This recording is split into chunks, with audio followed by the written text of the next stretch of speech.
Doctors ने कहा कि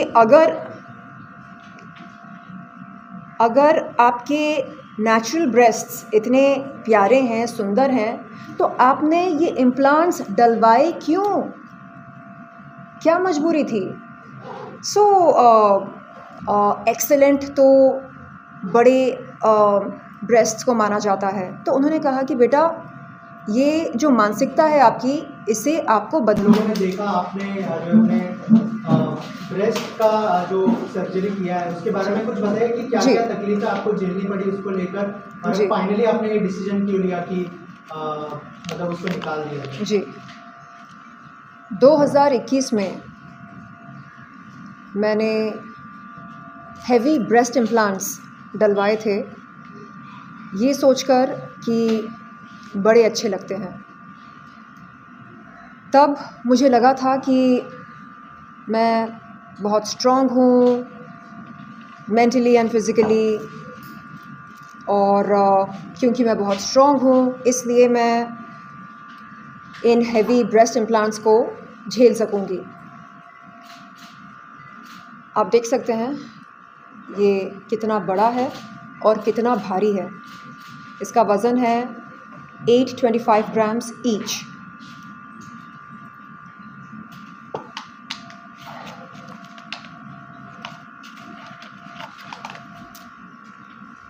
दो 2021 से 10 नवंबर तक मैं लगातार क्रॉनिक पेन से जूझ रही थी।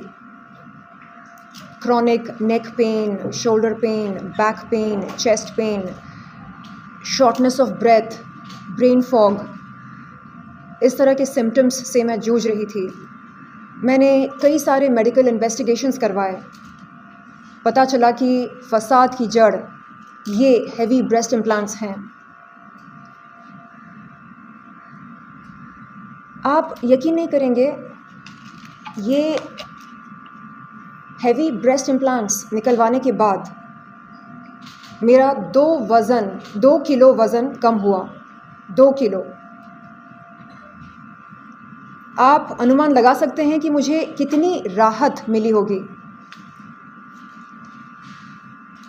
मुझे न केवल दर्द से राहत मिली, बल्कि नकलीपन से भी छुटकारा मिल गया। आज एकांत में मैं बैठकर ये सोचती हूँ कि जब हमारे नेचुरल ब्रेस्ट्स इतने सुंदर लगते हैं, ऐसे में हम हेवी ब्रेस्ट इम्प्लांट्स क्यों डलवाते हैं? आखिरकार ज़रूरत क्या होती है? इस तरह का डिसीजन लेने की ज़रूरत क्या होती है? कहीं ना कहीं मेरे ख़्याल से हम एक्सटर्नल राहत में, लोगों की अप्रिशिएशन पाने की चाहत में, सोशल मीडिया पर लाइक्स एंड व्यूज़ पाने की चाहत में, इस तरह के इर्रेशनल डिसीजंस लेकर अपनी ज़िंदगी को जोखिम में डालते हैं। लेकिन अब मैंने ये फ़ैसला लिया है कि अब मुझे अपनी बॉडी के साथ किसी भी किस्म का कोई खिलवाड़ नहीं करना है। बहुत हो चुका है, अब बस इनफ इज़ इनफ। ये जो परसेप्शन बनाया गया है कि the ultimate vital statistics of a sex bomb or a bombshell or 36, 24, 36, ये जो वाइटल स्टैट्स सेट हुए हैं आज की समाज में, इन्हें सेट किसने किए? हम ऐसा क्यों मानते हैं कि 36, 24, 36 ही एक आवर ग्लास फिगर के स्टैट्स होते हैं? इससे हटकर अगर आपके स्टैट्स हों तो वो फिगर परफेक्ट नहीं होता है। कौन तय करता है कि परफेक्ट फिगर क्या होना चाहिए और क्या नहीं? मैं कहती हूँ इनफ इज़ इनफ, बहुत हो चुका है। It is time that we start, it is high time we started embracing our authenticity, our realness,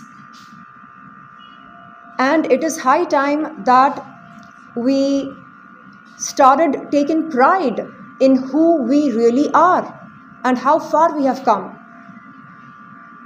बजाय ये कि अरे शायद मेरे ब्रेस्ट छोटे हैं, शायद मेरी नाक छोटी है, शायद ये शायद वो, बजाय ये सब सोचने के हम ये भी तो सोच सकते हैं कि मैं जो भी हूँ, जैसी भी हूँ, भगवान की क्रिएशन हूँ, परफेक्ट हूँ, उनकी नज़र में परफेक्ट हूँ। तो मुझे लगता है कि मानसिकता में बदलाव लाने की हमें सख्त ज़रूरत है, और जब तक ये बदलाव हम ना लेकर आएँ तब तक हम इसी तरह सोशल मीडिया पर रॉन्गली इन्फ्लुएंस होते रहेंगे, है कि नहीं। मेरे डॉक्टर ने मुझसे पूछा सर्जरी के बाद, जब मैं बेहोशी की हालत से होश में आई, उन्होंने कहा कि आपके नेचुरल ब्रेस्ट्स ब्यूटीफुल हैं, सुंदर हैं, तो क्यों आप 4 साल लगातार 825 + 825 1650 ग्राम्स को अपने सीने में लेकर जी रहे थे। It is not easy. सुबह शाम इनके साथ जीना, उठना, बैठना, चलना, डांस करना, जिमिंग करना, इट इज़ नॉट ईजी। तो आखिरकार ऐसी क्या मजबूरी थी? मजबूरी ये थी कि कहीं ना कहीं मैं चाह रही थी कि मुझे ज़्यादा अप्रिशिएशन मिले, कहीं ना कहीं मैं चाह रही थी कि मुझे एक्सटर्नल वैलिडेशन मिले। लेकिन अब नहीं, मैं तौबा तौबा करती हूँ, और जो देश की युवा पीढ़ी है, जो जवान लड़कियां हैं स्कूल्स की, कॉलेजेस की, उनसे मैं कहती हूँ कि प्लीज़ दिखावे पर न जाएं, और आपको जो भी करवाना हो आप सबसे पहले अपने फैमिली मेम्बर्स के साथ डिस्कशन करें, मेडिकल एक्सपर्ट्स के साथ डिस्कशन करें, आप रिसर्च करें, गूगल पर जाकर, ChatGPT पर जाकर, जिस किसी सर्च इंजन पर आपको जाना है आप जाएं, आप प्रॉपर रिसर्च करें प्रोज़ एंड कॉन्स के बारे में, साइड इफ़ेक्ट्स के बारे में, उसके बाद आप डिसीजन लें। क्योंकि इसने करवाया आपको करवाना है, क्योंकि फ़लाने ने करवाया आपको करवाना है, नहीं, ये तरीका गलत है। और सबसे पहले आप पूछिए खुद से, क्या ये ज़रूरी है? Do I really need this procedure? If yes, then think about it, discuss about it, don't randomly go for it just because everybody else is doing it. No. तो आपने ये चीज गलत की है when you did not consult, आपने भी consult नहीं किया, जैसे आप एडवाइस दे रहे हो तो आपने भी एडवाइस नहीं ली थी एक्चुअली। और आपको ऐसा कब लगा कि मुझे ब्रेस्ट इम्प्लांट करवाना चाहिए? देखिए, जब आपसे बार बार कहा जाए कि आप में ना नमक नहीं है, आप अगर थोड़ा और हॉट हो जाएं तो फिर मज़ा आएगा, तो फिर बात बनेगी। और सोशल मीडिया पर हम देखते हैं कि जिन महिलाओं के ब्रेस्ट्स ज़्यादा बड़े होते हैं या जो ज़्यादा वोलप्शस होते हैं, उनको ज़्यादा लाइक्स मिलते हैं, ज़्यादा व्यूज़ मिलते हैं। कहीं ना कहीं मैं बहक गई थी, और मुझे लगा क्यों ना मैं ख़ुद को और बेहतर बनाऊं। ये दिल मांगे मोर बड़े अच्छे लगते हैं। अब समझ में आ रहा है कि बड़े अच्छे लगे ना लगे, लेकिन अपने सुंदर लगते हैं। अब समझ में आ रहा है कि हेल्थ से बढ़कर, अपनी सेहत से बढ़कर कोई चीज़ हो ही नहीं सकती, चाहे वो वैनिटी क्यों ना हो, चाहे वो ब्यूटी क्यों ना हो, चाहे वो कुछ और क्यों ना हो। हेल्थ से बढ़कर कोई भी चीज़ नहीं हो सकती है। Health is non negotiable. पर ये जैसे अगर ये एक धारणा है लोगों में आजकल बहुत हो रहा है, ब्रेस्ट इम्प्लांट करने के लिए उससे अपीलिंग होता है, सेक्स अपील ज़्यादा होता है। बहुत बार ग्लैमर इंडस्ट्री में if you want to get into glamour industry then you should have little heavy breast, ऐसा एक सोचना है बहुत बार। तो वो सोच आपकी भी थी कि अगर आपके if you have a big breast then you are going to get lots of work also? Yes, मुझे ऐसा लगा था कि क्यों ना मैं ख़ुद को और आकर्षक बनाऊं, और बेहतर बनाऊं, और अपीलिंग बनाऊं। लेकिन मैं कर क्या रही थी? मैं अपनी ज़िंदगी को और ज़्यादा कॉम्प्लिकेटेड बना रही थी। अगर इतने हेवी ब्रेस्ट इम्प्लांट्स मेरे सीने में नहीं होते तो शायद chronic back pain, chronic neck pain, chronic shoulder pain, chronic chest pain, shortness of breath, brain fog वगैरह वगैरह जैसे साइड इफ़ेक्ट्स मुझे नहीं हुए होते। तो सवाल ये है, what is the price that you are willing to pay to look extraordinary? Are you willing to live with chronic pain? क्या आपको क्रॉनिक पेन के साथ जीना मंजूर है? क्योंकि इतने भारी इम्प्लांट्स अगर आप डलवाते हैं तो क्रॉनिक पेन तो होना ही होना है। क्या आप शर्मिन जी 4 साल का जो पीरियड था उसके अंदर क्या क्या प्रॉब्लम्स आपने फेस की, अगर उस बारे में अगर कुछ शेयर करें? यही शुरुआत में तो मैं सोचती थी मैं बहुत स्ट्रॉन्ग हूँ, I am a strong girl, I can take any kind of pain. मैं मेंटली स्ट्रॉन्ग हूँ, फिज़िकली स्ट्रॉन्ग हूँ और मैं हर पेन को बर्दाश्त कर सकती हूँ। लेकिन हर बॉडी की एक सीमा होती है कि नहीं? बर्दाश्त करने की भी एक सीमा होती है। शुरुआत में मैं पेन को इग्नोर करती रही। पेन बहुत ज़्यादा सिवियर नहीं हुआ करता था पहले, बेरेबल होता था, लेकिन धीरे धीरे धीरे जैसे कंपाउंड इंटरेस्ट बढ़ता है वैसे ये पेन भी बढ़ने लगा। पहले थोड़ा, फिर उससे थोड़ा ज़्यादा, फिर उससे थोड़ा ज़्यादा, ऐसे करते करते करते बहुत ज़्यादा होने लगा। और क्योंकि मैं एक किडनी फेलियर सर्वाइवर रही हूँ, इसलिए मेरे लिए पेन किलर्स खाना बहुत ज़्यादा रिस्की हो जाता है। तो जब मैंने सोचा कि ये मैं कर क्या रही हूँ, किडनी फेलियर को मात देकर, किडनी फेलियर सर्वाइवर बनकर अब मैं पेन किलर्स पर क्यों जी रही हूँ? बहुत ज़्यादा पेन जब होता है हम क्या करते हैं, उससे तुरंत राहत पाने के लिए पेन किलर खा लेते हैं। अब वो पेन किलर हमें कितना फ़ायदा देता है, कितना नुकसान, वो हम बाद में समझ पाते हैं। जब नुकसान होता है ना, तब समझ में आता है कि अरे 2 पल की राहत के लिए हमने हमारे किडनी के साथ देखो क्या कर लिया, हमने कितना नुकसान दे दिया किडनी को। तो फिर मुझे लगा नहीं बाबा, ये पेन किलर्स खाकर मैं जीऊँगी, हो सकता है किडनीज़ दोबारा फेल हो जाएं। अब किडनीज़ के बगैर मैं कैसे जीऊँ? यानी मेरे किडनीज़ नहीं रहेंगे तो इन इम्प्लांट्स का क्या करूँ मैं? और मेरा शरीर ही नहीं रहेगा, जिस्म ही नहीं रहेगा, तो इन इम्प्लांट्स का क्या करूँ? तो फिर जब मेडिकल इन्वेस्टिगेशंस सामने आए, उनके नतीजे सामने आए, तब मुझे एहसास हुआ कि मैंने अपने पैरों पर कुल्हाड़ी मारी। एहसास हुआ कि बहुत बड़ी गलती करी मैंने इतने हैवी ब्रेस्ट इम्प्लांट्स डलवा कर। इसकी ज़रूरत ही नहीं है, ज़रूरत कभी नहीं थी और कभी रहेगी भी नहीं। चलिए, आप किससे इंस्पायर हुई थी? ऐसी कोई एक्ट्रेस को आपने देखा हो जिससे आप इंस्पायर हुई हो, अगर कुछ शेयर करें आप उसके बारे में? ना हमारे बॉलीवुड वाले, हॉलीवुड वाले। जी, आज आप सोशल मीडिया पर जाइए, हर दूसरा, तीसरा, चौथा रील आपको किसी हॉट बॉम्बशेल का दिखाई देगा। इतने बड़े बड़े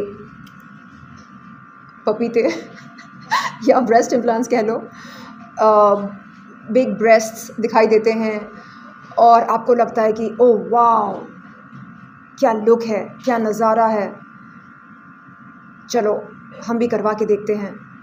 तो इस तरह मैं रॉन्गली इन्फ्लुएंस हुई थी सोशल मीडिया पर इस किस्म के रील्स देखकर, और मैंने चाहा कि मैं दी अल्टीमेट बॉम्बशेल बनकर दिखाऊं। लेकिन अब लगता है कि नहीं बाबा, मुझे नहीं बनना कोई बॉम्बशेल, नहीं बनना कोई सेक्स सिंबल। मुझे बस एक अच्छी सेहतमंद ज़िंदगी बितानी है।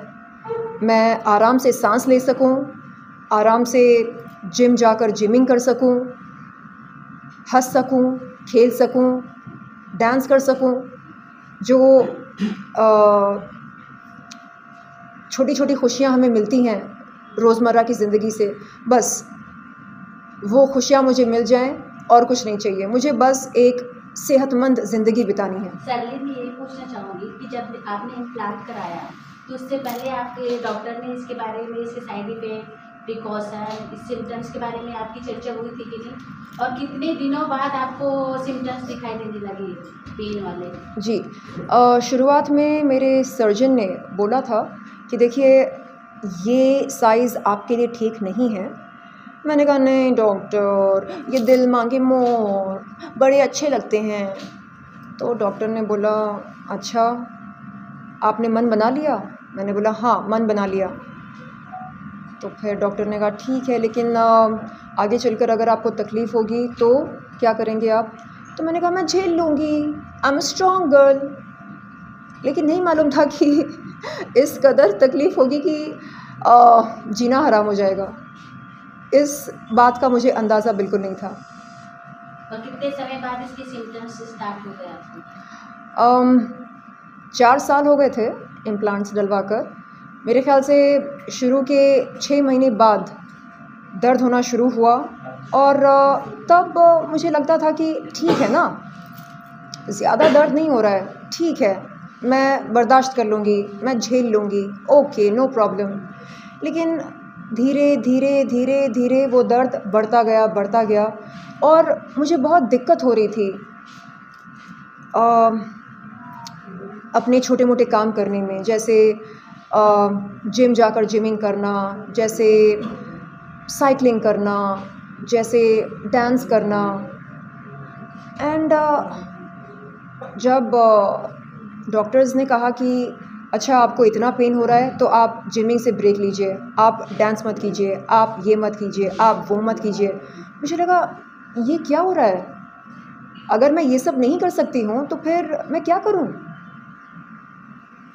उसके बाद मैंने मेडिकल इन्वेस्टिगेशंस करवाए ये जानने के लिए कि आखिरकार प्रॉब्लम क्या है, क्यों हो रहा है इतना पेन, ये शॉर्टनेस ऑफ ब्रेथ क्यों हो रही है, ये मूड स्विंग्स क्यों हो रहे हैं, ये ब्रेन फॉग क्यों हो रहा है, ये चिढ़ क्यों मचती है, इरिटेबिलिटी क्यों हो रही है। पता चला कि फसाद की जड़ कोई और नहीं बल्कि ये हैवी ब्रेस्ट इम्प्लांट्स हैं। अच्छा, तो ये अभी फ़िलहाल आपने जो ये रिमूवल किया है एक्चुअली जो एक ब्रेस्ट है, तो अभी फ़िलहाल जो अभी है वो छोटे साइज़ के आपके अभी है या ओरिजिनल है? डॉक्टर्स ने कहा कि अगर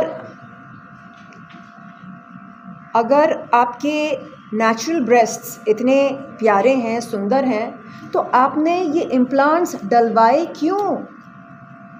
क्या मजबूरी थी? मैं निशब्द हो गई थी जब इस तरह का सवाल मेरे सामने रखा गया था। मैंने कहा था डॉक्टर ये तो ठीक ठाक हैं, इसमें ऐसी कोई ख़ास बात तो है नहीं। तो डॉक्टर ने कहा कि क्यों लगता है आपको कि ख़ास बात नहीं है? जिन महिलाओं की चेस्ट एकदम फ्लैट होती है वो हमारे पास आते हैं और कहते हैं कि डॉक्टर हमें एनहांस्ड अपीयरेंस चाहिए, कुछ कीजिएगा। लेकिन ऑलरेडी जब आपके ब्रेस्ट्स नेचुरल हैं, ब्यूटीफुल हैं, तो फिर आपको ऐसी आवश्यकता क्यों पड़ी? तो मैंने कहा नहीं, वो सोशल मीडिया पर आप जाओ तो आपको पता चलेगा कि ये तो ओके माना जाता है, एक्सेलेंट तो बड़े ब्रेस्ट्स को माना जाता है। तो उन्होंने कहा कि बेटा ये जो मानसिकता है आपकी, इसे आपको बदलना पड़ेगा। आप जैसे हो वैसे ख़ुद को आप एक्सेप्ट करो। छोटे हैं तो है, मीडियम है तो है, जैसे भी हैं मेरे अपने हैं। राखी ने कहा कि अभी तो फिर शर्लिन की दुकान बंद हो जाएगी, ऐसा कहा उन्होंने, तो इस पर क्या कहा? मतलब उनका उस तरह से कहना है कि अभी वो जो सेक्स अपील है या फिर जो काम है तो दुकान बंद हो जाएगी, इस पर आपका क्या कहना है? क्या बोलूँ मैं, सच में ऐसा बोला?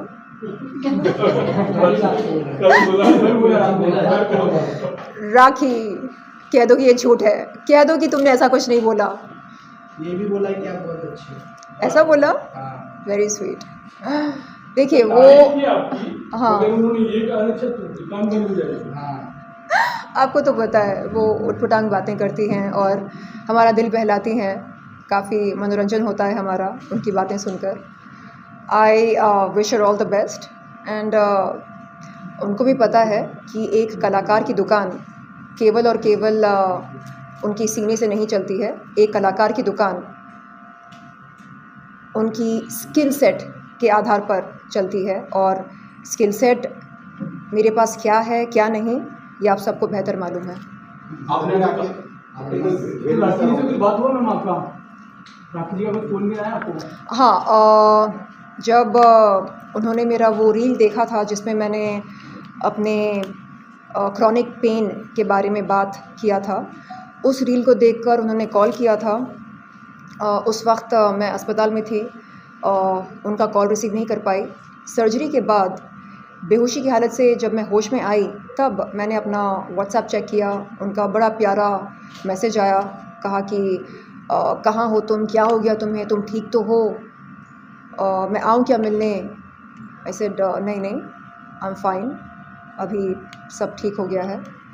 तो very soon I would like to catch up with her और कस के नहीं, आराम आराम से झप्पी देना चाहूँगी और यस जो हमारी पुरानी यादें हैं वो ताज़ा करना चाहूँगी, जो खिटपिट वो करती रहती है मेरे साथ।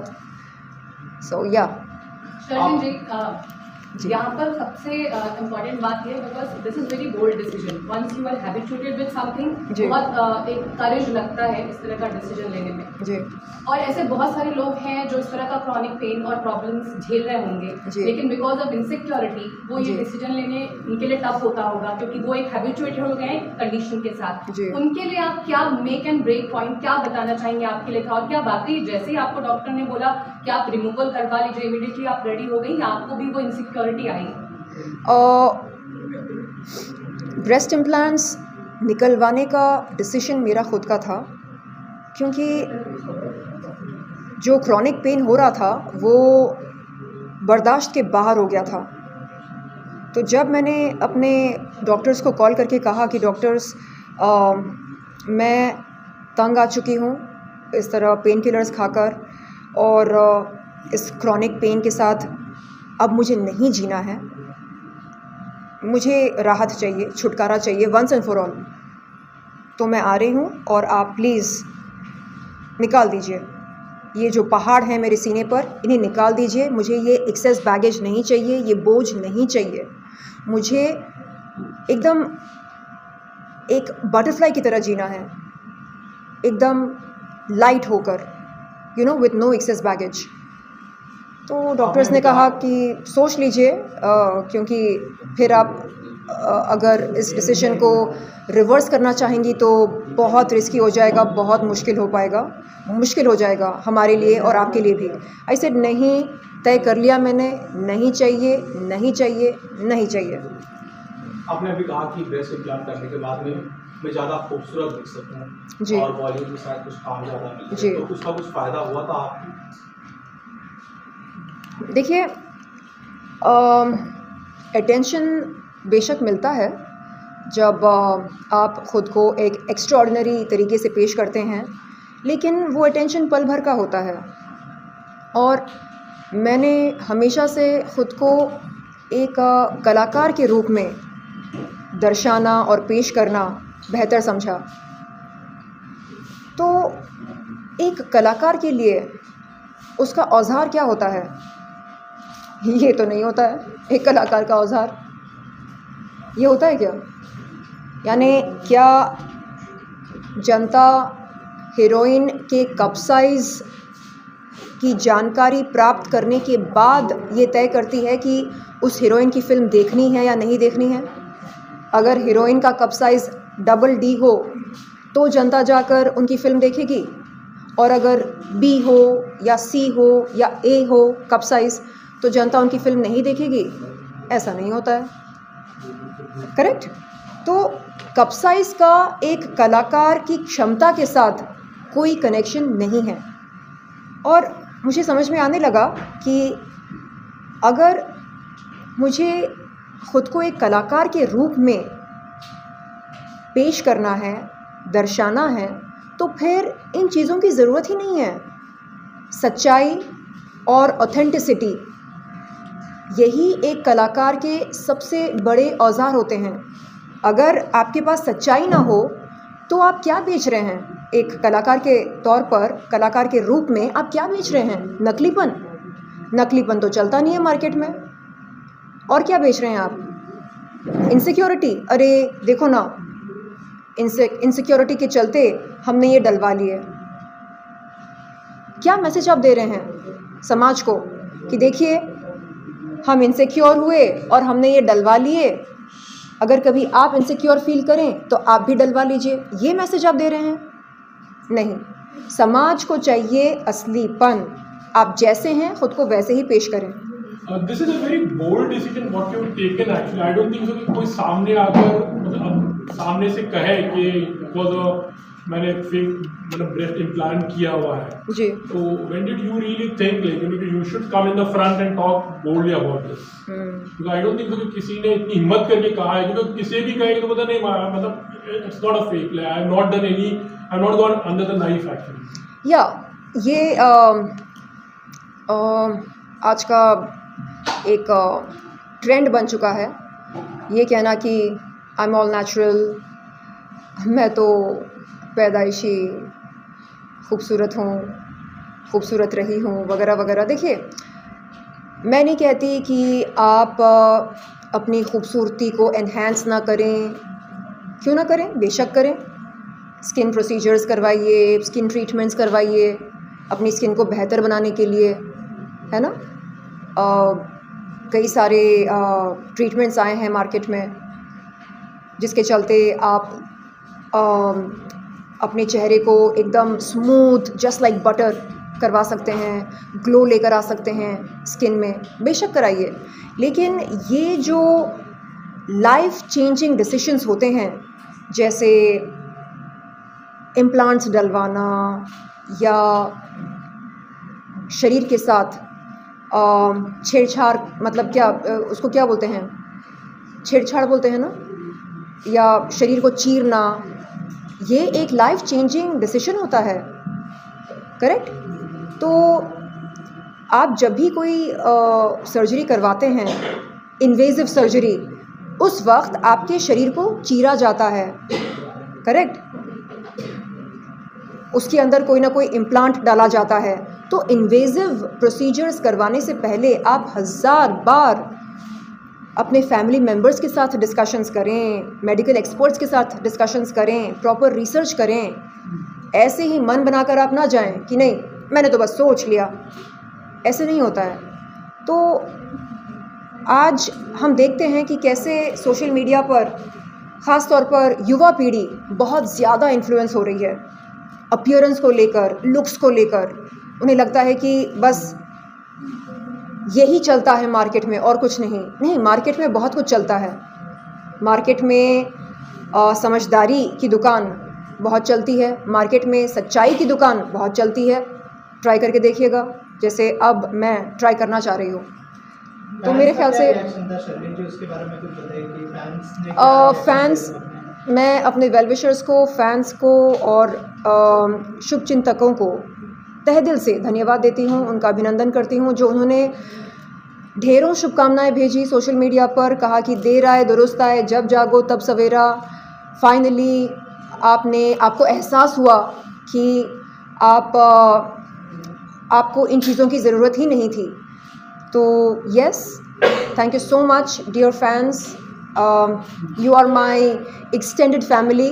और ये जो आपने मुझको सराहा है, शाबाशी दी है, thank you so much, it means a lot. Sarleen, एक और प्रश्न पूछना चाहूँगी कि अभी हॉलीवुड में भी कई सेलिब्रिटीज हैं जिन्होंने करवाया था इम्प्लांट, उसके बाद उन्होंने रिमूव कर दिया, लेकिन सरलीन ने सामने आके प्रेजेंट किया, उसके बारे में बताया, तो इसके लिए कितना गट्स लगा, कितना समय लगा सामने लोगों के सामने? देखिए, आप जब ऑथेंटिसिटी, इंटेग्रिटी, इन इमोशंस के साथ जुड़ जाते हैं। ऑथेंटिसिटी का मतलब क्या? सच्चाई, असलीपन, नो नकलीपन, ओनली असलीपन।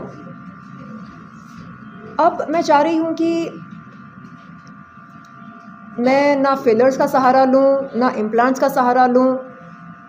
मैं बस खुद को जैसी मैं हूँ उस रूप में स्वीकार करूँ और हर सुबह जैसे ही मैं उठूँ ईश्वर को धन्यवाद दूँ, ये कहकर कि थैंक यू जो आपने मुझे अच्छी सेहत दी है, मेरी सांसें चल रही हैं, मेरी किडनीज़ सलामत हैं और मेरे ब्रेस्ट्स सुंदर हैं, जैसे भी हैं, छोटे हैं, बड़े हैं, ऐसे हैं, वैसे हैं, जैसे भी हैं, सुंदर हैं।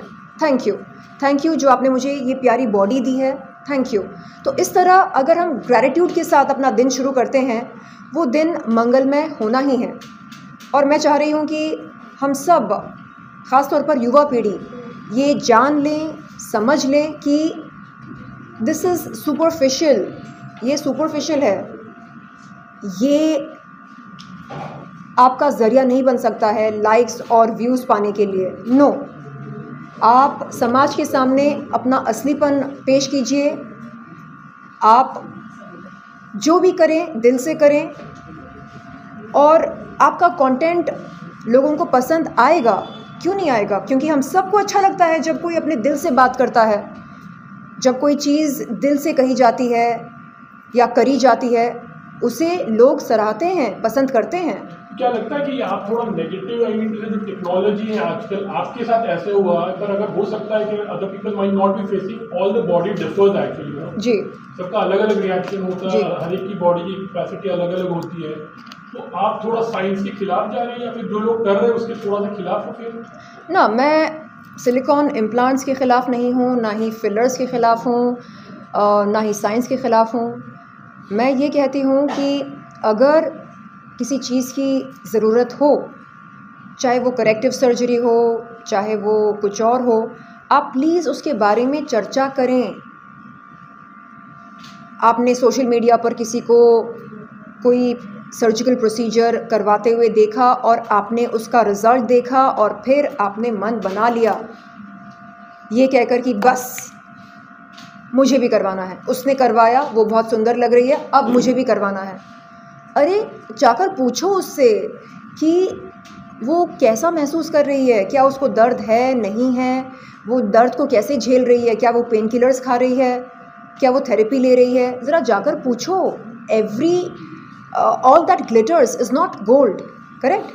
तो बिहाइंड द सीन्स सच्चाई क्या है ये पता लगाइए। और हर वो चीज़, हर वो हाईलाइट रील जिसे आप देखते हैं सोशल मीडिया पर, उसे आंखें बंद करके विश्वास मत कीजिए।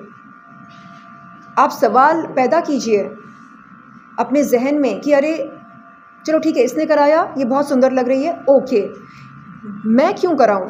अगर आपका दिल कहता है कराओ ना, खुद से पूछो क्यों, मैं क्यों कराऊं? इसकी ज़रूरत है? नहीं है तो मैं क्यों कराऊं? नहीं, उसने कराया, अरे वो उनकी ज़िंदगी है, वो क्या किस किस्म के साइड इफ़ेक्ट्स के साथ वो झेल रहे हैं कि आपको कोई आइडिया है? क्या आपको पता है? नहीं पता, करेक्ट? तो सोशल मीडिया पर हम जो देखते हैं वो बिल्कुल वैसा नहीं होता है। पर्दे के पीछे लोग क्या क्या साइड इफ़ेक्ट्स के साथ जी रहे हैं, क्या क्या साइड इफ़ेक्ट्स के साथ जूझ रहे हैं, आपको कोई अंदाज़ा नहीं है। तो प्लीज़ आप सतर्क हो जाएं और प्रॉपर रिसर्च करें कोई भी प्रोसीजर करवाने से पहले। चलिए जो लाइटर नोट, सारे कपड़े तो अभी आपके ढीले हो गए होंगे, तो आपको नया वार्डरोब अभी बाय करना पड़ेगा पूरा। यस, मैं सोच रही हूँ कि जो ब्रेजियर्स हैं उनके साथ क्या किया जाए, ऑक्शन करवा दूँ या किसी कोई कॉन्टेस्ट चलाकर टॉप 10 फैंस को गिफ्ट के तौर पर दूँ, क्या करूँ आप बताइएगा।